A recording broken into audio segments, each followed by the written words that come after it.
افإن مات، اگر اس فا کے ساتھ جو الف ہے جس پر آپ کو گول دائرہ نظر آ رہا ہے، افا، اگر گول دائرے کا نشان نہ ہوتا تو ہم پڑھتے افا امات، لیکن چونکہ گول دائرے کا نشان لگا ہوا ہے تو اب کس طرح پڑھیں گے؟ افا امات، افا امات،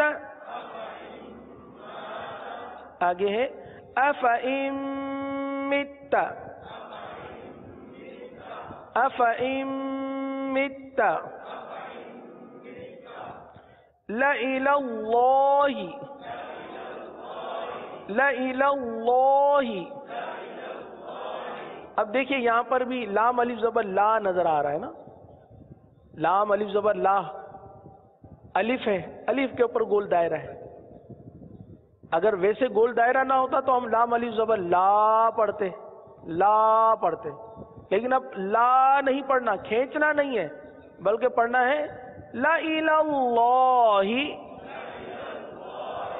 لَإِلَى اللَّهِ، آگے ہے لَإِلَى الْجَحِيمِ، لَإِلَى الْجَحِيمِ،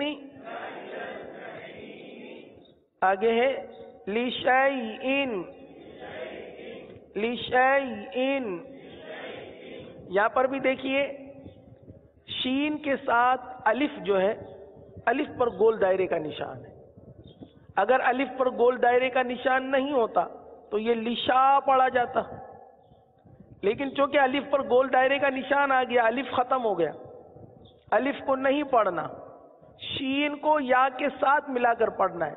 اب مثال کے طور پر اگر اس کی ہجے کی جائے تو شین یا زبر شئی، شین یا زبر شئی، یوں پڑھا جائے گا، لِشَيْءٍ،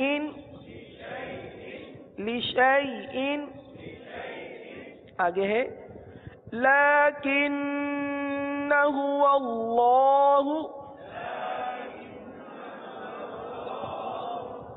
اللہ عز و جل کے لام کو پر ادا کیجئے، لَكِنَّهُ اللَّهُ، اب دیکھیے 15ویں پارے سورۃ الکہف میں یہ کلمہ آیا ہے، تو جب ہم تلاوت کریں تو 15ویں پارے کی تو ہمارے ذہن میں یہ بات ہونی چاہیے کہ اس طریقے کے الف آتے ہیں جن پر گول دائرے کا نشان ہوتا ہے، اور یہ ہم نے سیکھا ہے۔ تو اب یہ ہے کہ اگر ایسے گول دائرے کے نشان آئیں گے تو اس الف کو نہیں پڑھیں گے، تو توجہ ہوگی تو پھر ادائیگی درست ہو سکے گی۔ لَكِنَّهُ اللَّهُ مَلَئِهِ، مَلَئِهِ، اچھا یہاں لکھا ہوا ہے ہر جگہ، انا اس کے نیچے بھی لکھا ہوا ہے ہر جگہ، تو اس کا مطلب یہ ہے کہ انا، حمزہ زبر آ، نون الف زبر نا اور الف کے اوپر گول دائرہ، یہ انا، اور یہ ملئہ، یہ جو آپ کو کلمہ نظر آ رہا ہے، یہ پورے قرآن میں جہاں جہاں بھی موجود ہیں، اگرچہ گول دائرے کا نشان ہو یا نہ ہو، گول دائرے کا نشان ہو یا نہ ہو، پورے قرآن مجید میں جہاں جہاں یہ حرف آ جائیں ان الف کو نہیں پڑھیں گے۔ جیسے انا لکھا ہوا ہے لیکن ہم پورے قرآن میں کیا پڑھیں گے؟ انا، کیا پڑھیں گے؟ انا، جیسے سورۃ الملک میں بھی آتا ہے۔ اسی طرح ملئہ، یہ بھی قرآن کریم میں جہاں بھی آ جائے تو ملا کی لام کو کھینچ کر نہیں پڑھیں گے بلکہ بغیر کھینچے پڑھیں گے، ملئہ۔ آگے ہے تبوء،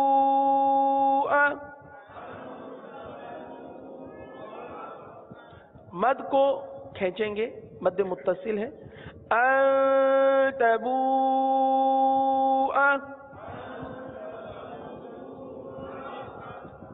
وَلَأَوْضَعُوا،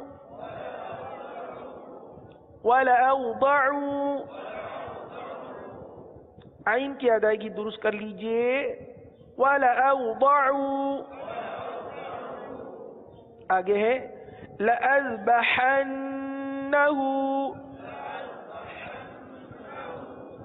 زال کی ادائیگی درست کرنی ہے، زال کو زا نہیں بنانا، زال کو زال ہی پڑھنا ہے، لَأَذْبَحَنَّهُ، لَأَنْتُمْ، لَأَنْتُمْ، آگے ہے من نبئی، من نبئی، اب دیکھیں با کے ساتھ الف ہے لیکن الف پر گول دائرے کا نشان ہے، اس لیے با کو دراز نہیں کریں گے، کھینچیں گے نہیں، من نبئی، آگے ہے وَمَلَئِهِمْ، وَمَلَئِهِمْ ثَمُودَ، ثَمُودَ وَثَمُودَ، وَثَمُودَ، ہاں وَثَمُودَ نہیں پڑھیں گے بلکہ وَثَمُودَ، إِنَّ ثَمُودَ، تختی نمبر 19 کی لائن نمبر 5 اس کا پہلا کلمہ ہے، إِنَّ ثَمُودَ، اچھا یہ بھی یقیناً معلوم ہوگا لیکن جو اسلامی بھائی کل نہیں تھے تو ان کے لیے عرض ہے کہ یہ زائد الف کا قاعدہ ہے، زائد الف قرآن کریم میں ایسے الف جن کے اوپر گول دائرے کا نشان ہو، قرآن کریم میں بعض مقامات پر ایسے الف آئے کہ جن پر گول دائرے کا نشان ہوتا ہے تو اس الف کو نہیں پڑھا جاتا، اور اسی زائد الف کو سمجھنے کے لیے، سیکھنے کے لیے کہ وہ زائد الف آ جائے تو اب وہ کلمہ کس طرح ادا ہوگا، اس کو سیکھنے کے لیے ہم اس سبق کو پڑھ رہے ہیں۔ سبق نمبر 19 زائد الف کے قواعد کو سمجھنے اور اس کی ادائیگی کے لیے یہ تختی موجود ہے اور اس تختی کو ہم پڑھ رہے ہیں۔ پڑھیں ان ثمود، آگے لتتلوا، لتتلوا، آپ دیکھ سکتے ہیں میرے پیارے میٹھے اسلامی بھائیوں کہ لتتلوا واو کے ساتھ الف بھی ہے لیکن الف پر چونکہ گول دائرے کا نشان ہے اس لیے اس الف کو نہیں پڑھیں گے، لتتلوا کے بجائے، یعنی لتتلوا پڑھنا چاہیے لیکن گول دائرہ آ گیا، اب ہم الف کو نہیں پڑھیں گے تو اب پڑھیں گے لتتلوا، لتتلوا، لن ندعو، لن ندعو، آگے ہے لیربو فی، لیربو فی،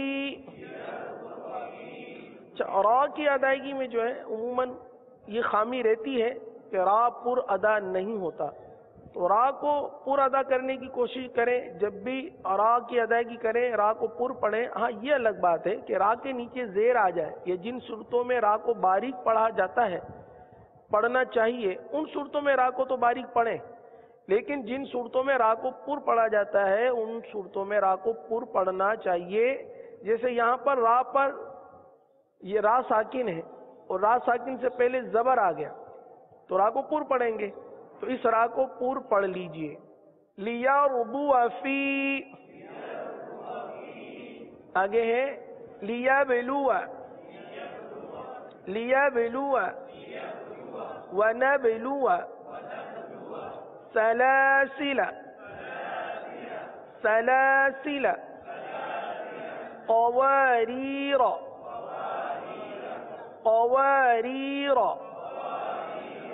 اب یہ تو تختی نمبر 19 تقریباً ختم ہو چکی لیکن ایک لائن رہ گئی ہے، یہ ایک لائن اس میں تھوڑی سی تبدیلی ہے۔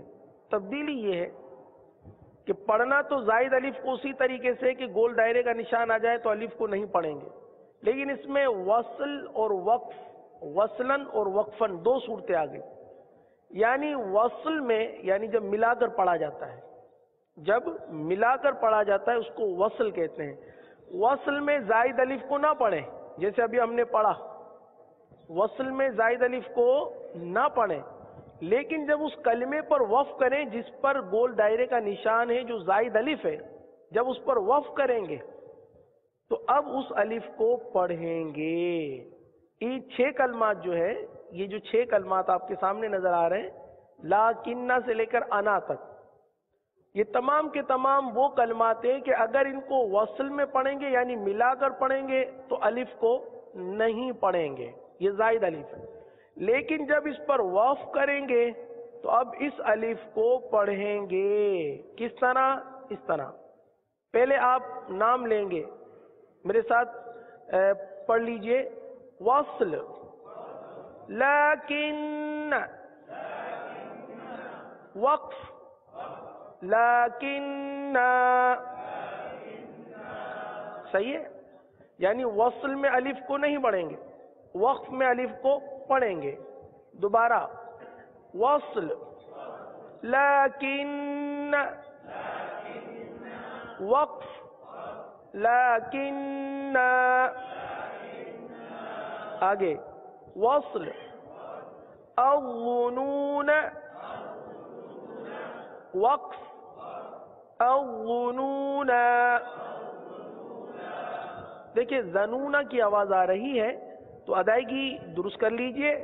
دوبارہ پڑھ لیتے ہیں. وصل، الظنون، وقف، الظنون. آگے ہے وصل، الرسول. صحیح ہے، وصل میں زائد الف کو نہیں پڑھیں گے. وصل، الرسول، وقف، الرسول. آگے وصل، السبیل، وقف، السبیل. آگے وصل، قواریر، وقف، قواریر. آگے ہے انا. اب انا کو کس طرح پڑھیں گے؟ اچھا یہ ہر جگہ پر ہوگا، صحیح نا. ہر جگہ انا جب بھی آ جائے، الف حمزہ والی الف نہیں، صحیح نا، الف، صحیح نا، الف اور ساتھ میں نون الف زبر نا. یہ پورے قرآن میں جہاں جہاں جہاں آ جائیں جب آپ وصل میں پڑھیں گے تو ان کو انا پڑھیں گے. جیسے سورۃ الکافرون میں آپ پڑھتے ہیں وَلَا أَنَا عَابِدٌ مَا عَبَدتُّمْ. تو یہ انا پورے قرآن میں جہاں جہاں جہاں بھی آئیں گے ہم ان کو انا پڑھیں گے.